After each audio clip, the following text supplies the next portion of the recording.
Hello and welcome. My name is Jessica Gem, and in today's video, we fall into another nightmare. Quick warning, this story contains dark themes.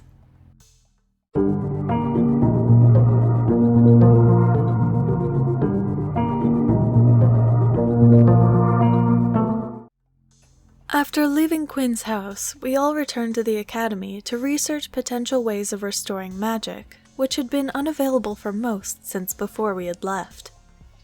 The quest to restore it had been given to us by Temperance, and we needed more information.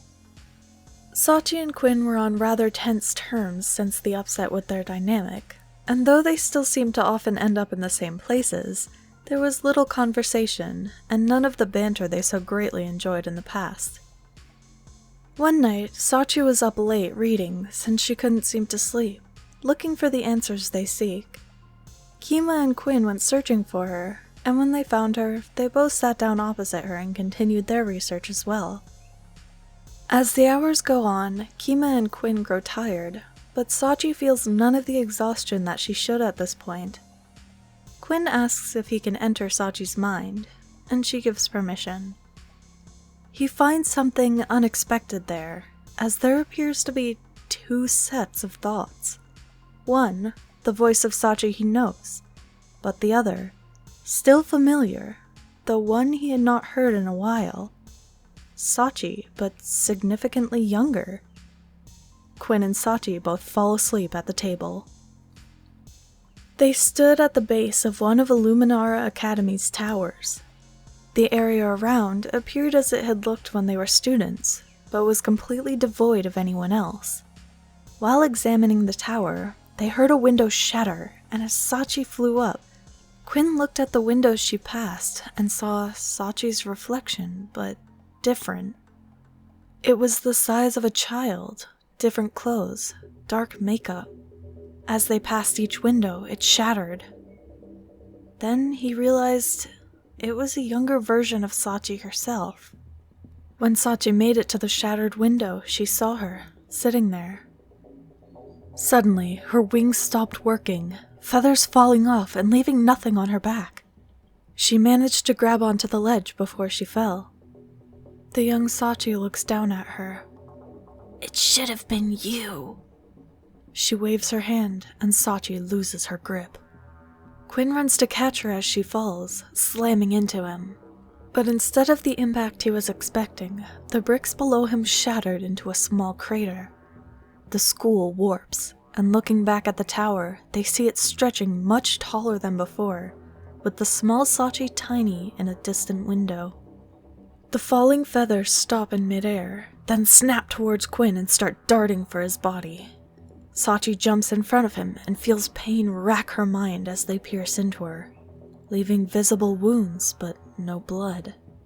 Sachi headed for the tower door with Quinn by her side, and she grabs his sleeve as they began to climb the long, winding staircase into the tower.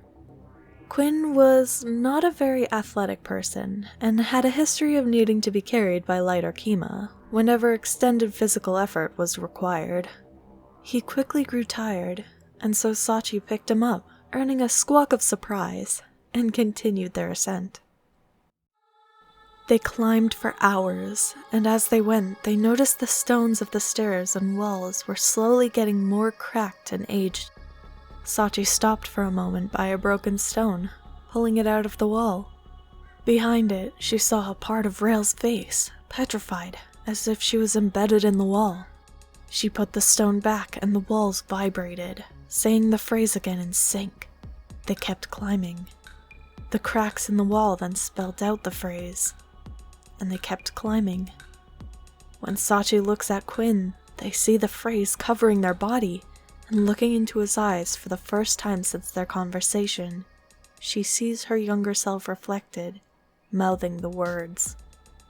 Quinn trips, and looking at their scratched palm, Sachi sees the phrase again. The stairs became rougher and rougher, and eventually they were nearly climbing individual stones sticking out of the walls, and they kept cautiously making their way further up. Finally, they reached a partially destroyed door and were able to go through. Inside, they saw a black room as they heard the staircase beginning to shatter below them. They jump forward, seeing nothing in the darkness, but after a moment, Sachi feels a familiar hand on her head. Vecna's hand. He picks her up by the hair as the room lights up, lifting her away from Quinn before slamming her into him. It should have been you. Quinn tries to grab her, but Vecna uses 2 giant hands made of force to slam them both into the ceiling, then the floor. He repeats the phrase again as Sachi wiggles free, running at Vecna and attempting to tackle him, before she's thrown across the room by another impact from the hand. As Quinn struggles, dozens of Volpi grab him, saying, "It should have been her." As he calls out, asking what they mean, they start to drag him down into the floor. Sachi escapes the hand and sprints to Quinn, grabbing his hand and trying to pull him free. But her grip slips and he disappears beneath the darkness. Wild now, Sachi spins around, jumping at Vecna again, but this time she's blasted fully through the wall, feeling her bones break. She flies over the tower, falling. Looking up, she sees the young Sachi. She reaches her hand out towards her as she hurtles towards the ground. Vecna is standing by the hole in the wall. Quinn is sinking further, down into the dark as they struggle. When they look down, they see the river of unmaking, and as their foot touches it, they feel themselves being slowly unraveled until they are no more. As Sachi looks up at the younger version of herself, she hears the words, "Why wasn't it you instead?"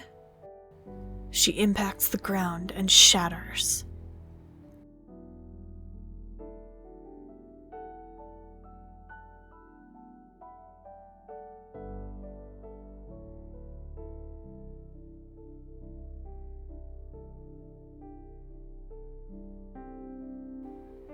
Thank you so much for watching.